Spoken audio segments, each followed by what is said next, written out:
So one other common exercise that you might see if you're Googling around and trying to figure out ways to help your headaches or help your neck pain is a chin tuck. So a chin tuck is when we try to think of,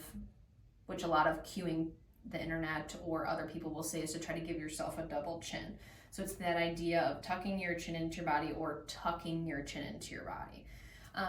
One of the negatives of giving people cueing like that is as we do that chin tuck in that manner, what it actually does is it flattens out the back of our spine, which when we're trying to do a chin tuck, we're trying to think of elongation and trying to create lordosis, which is the natural curvature of our neck. So if I were to sit here and I were to create a really aggressive chin tuck and I just push back really hard, yes, I'm giving myself a double chin, but now I've taken my neck and I've flattened it out. Our normal curvature of our neck should create kind of like this backwards, I guess to you would be a C position. So in that normally is where our spine should be based on the way that everything is loaded from gravity over the top, is we need to have a little bit of a curvature. If our neck is completely straight and we have gravity pushing on us all day long,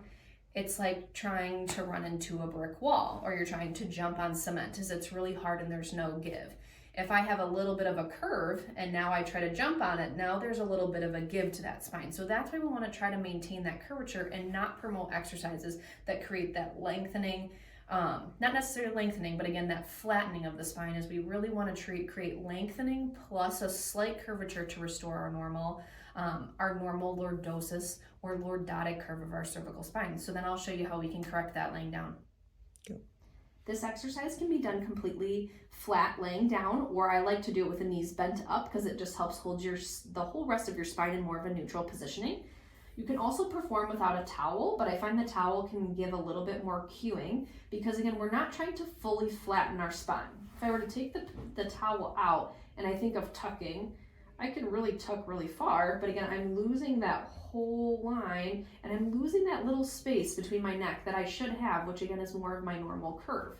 So if I fold a small hand towel or a small dish towel,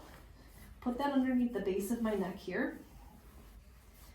and then I tell someone to think of, I want you to tuck your chin, but I also want you to think like someone's pulling you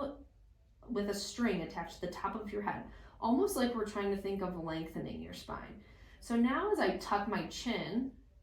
you can see how my head moves slightly up the table because now I'm thinking more of that lengthening. And as I lengthen, I'm maintaining that small lordosis curve, or that C curve of my upper neck, which helps restore normal motion, but really helps improve the mobility at the base of our neck, which is where a lot of headaches and migraines can originate from. Again, not necessarily that migraines come from tightness in that area, but it can act as a migraine generator or migraine provoker when those muscles are really irritated.